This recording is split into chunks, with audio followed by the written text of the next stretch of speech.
Season 8 Starwalker build tier list. This one I'm doing before the season launch, which is based only on the patch notes. I'm going to do another one after when I can inspect the leaderboards in other servers, which is going to be 2 weeks after the season launch. And Starwalker season release is on May 8th. There was very minuscule buffs and nerfs that doesn't really impact the tier list that much from the Season 7 mid-season that I uploaded previously. However, there was unique gear adjustments that impact early progression by a lot. This build tier list is not about the maximum damage output, but how easy it is to progress at the season start. In the description, you're gonna find a link to Undecember guide. I highly suggest you read that out. There is a lot of good information in here. Also, a link to the video of the Season 8 patch notes and unique changes. It's basically a summary for what's gonna happen in Season 8. The first and the main question is, what build to start, critical or maximized? And my answer is this. If you're a new player and you're not gonna play in the season for too long, I highly suggest to start with maximized damage, as you only need two things: Band of Certainty and Seal of Persistence skill room. With those two, you are getting really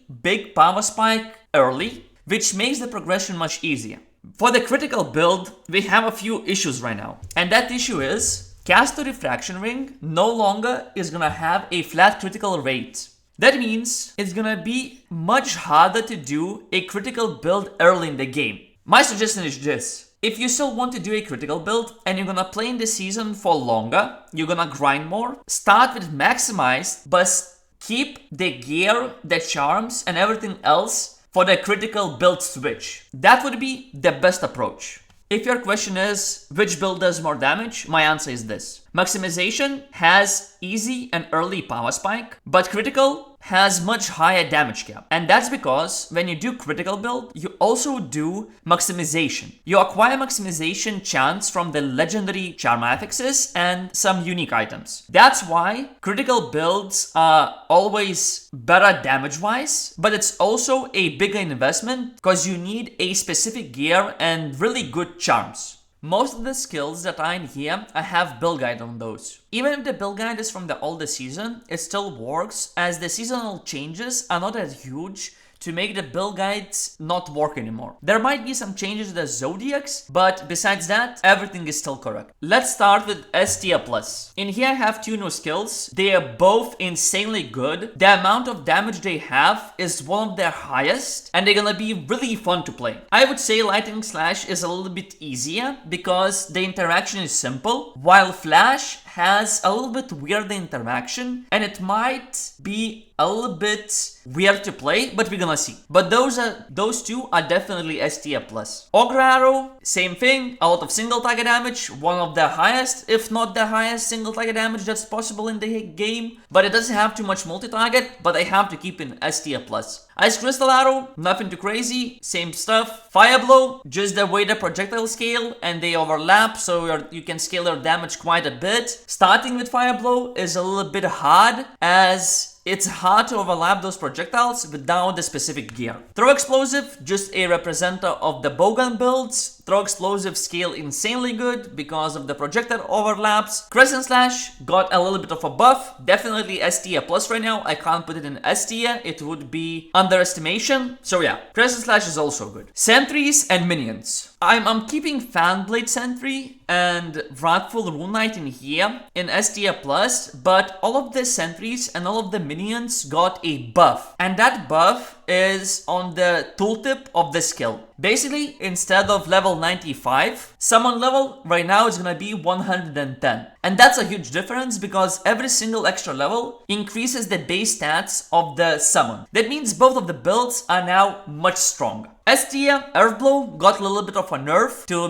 maintain position stacks. Not a problem, still a good one. Poison of Arrows got a buff to a tooltip and increased area of effect. It's gonna be easier to overlap projectiles, that means more damage. Deadly Poison Claw, a representative of a dagger build, really strong, really good. Lightning Vortex, it was buff in mid-season 7 update, really good. Explosive Slash decent, Combo good, Frostwave buffed in the mid-season update, good. Fissure also buffed, good. Whirlwind Slash, I'm not sure about this one. I'm gonna keep it in S tier because it still has quite a bit of damage, but the progression is a little bit weird. The good thing is that the Caster Refraction Ring still works for the Whirlwind Slash, as Caster Refraction Ring gives flat critical only to the Whirlwind Slash. New skill uniques. These are the biggest questions right now. I don't know where to put those because from the tooltip, I can't figure it out how strong they're gonna be. Frostthorn, Unleash Lightning Shot, Rain of Arrows, Piercing Arrow, Blades of Death, Enchanted Sentry, and Sacred Devotion. All of those could be even S tier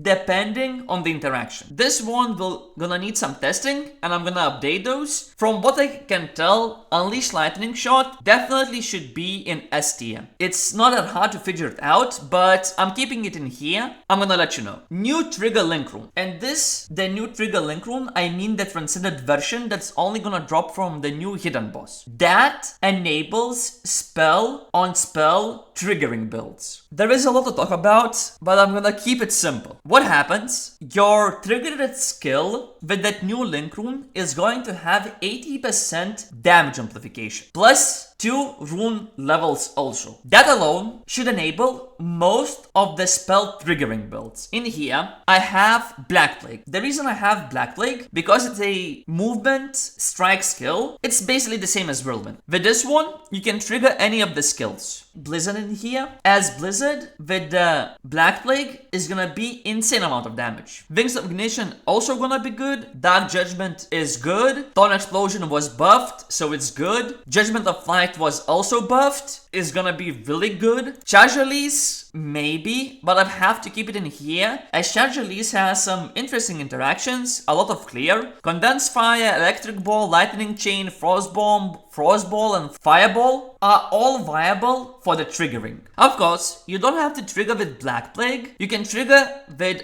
any other spell build. Just remember that your main skill is not gonna do as much damage because only the triggered spell gets all the damage amplification. That's why I keep it. There is also many more other options for the spells, but I think these are probably the best choices that we have right now. A tier, Frost Strike was buffed, actually was nerfed because they increased the mana cost. Same damage, I'm gonna keep it A tier. Shield Strike, nothing new, same old, still good. Firebomb Shot, Lightning Arrow, Freeze Arrow was buffed. I really want to put it in S tier, but I'm gonna keep it A because we have Ice Crystal Arrow, and that is still gonna be better than Freeze Arrow. Absolute Hammer, Firestorm, Windblade, Cross Slash, Quick Slash, all are A tiers. They need a little bit of a buffs to be better. The skills that are not in the tier list right now, I suggest don't even bother. Just play the ones that are in here. You're gonna have much easier time. I'm not gonna talk much about it, but Illusion Axe and Illusion Arrow is all about extracting some energies or applying some debuffs. Counter Attack gives a little bit of dodge rate. Veil of Protection is necessary for the melee dampenings. If you have a Quill Eternity chest, both melee damage taking dampening and projectile damage taking dampening applies. So it's really strong. Bulwark of Protection, I like it as a defense buff. I like it more than Tenacious Regen because it's easier to use, but both are good.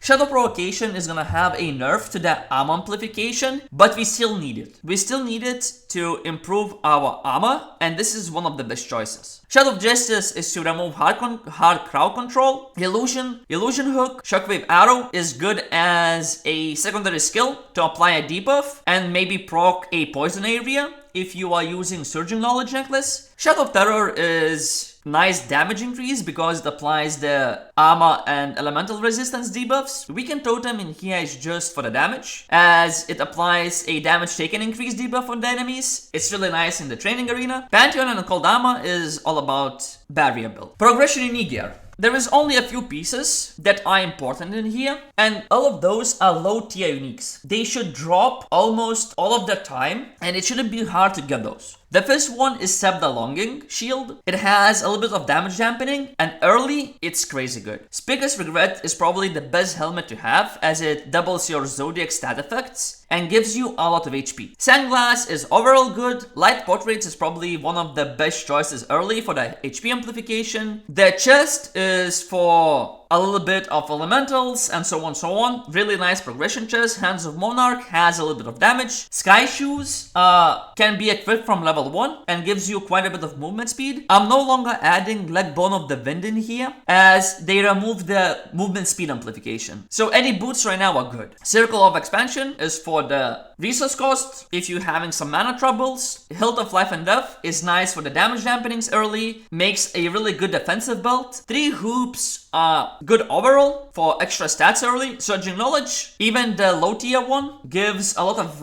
mana resource cost dampening, so another way to solve your mana issues. And Metal Opponents, again, mana issues because it gives Convert Mana Node. Don't. In here, I'm gonna keep it simple. Don't do any dot builds and don't do any trap builds. None of those got any buffs for 8 seasons, and it doesn't look like they're gonna buff it anytime soon. Everything else that left is, I would put it down, I mean skill runes, not the buffs and not the movements. I have bunch of icons in here, but I only refer to the damage skill runes. Don't do those. They just not worth your time. That being said, I'm done with the tier list. If you have any questions, I like, of course, your opinion might be different, and it's good that it's different. This is just my experience and the way I think is the best way to approach this season. You might even see somebody pushing a lot of damage on Lightning Arrow, Freeze Arrow, and you're gonna say, wait, they're doing so much damage, why they are not S tier or S tier plus in here? It's just because those skills are harder to progress and harder to scale. But the damage cap they can do is still pretty high. With that being said, I'm done. If there is some kind of big updates, I'm gonna leave the update in this description before I upload a new video. But for this one, GG's, bye-bye, and see you guys in the next season. By the way, I'm gonna do Lightning Slash and Flash build guides really soon.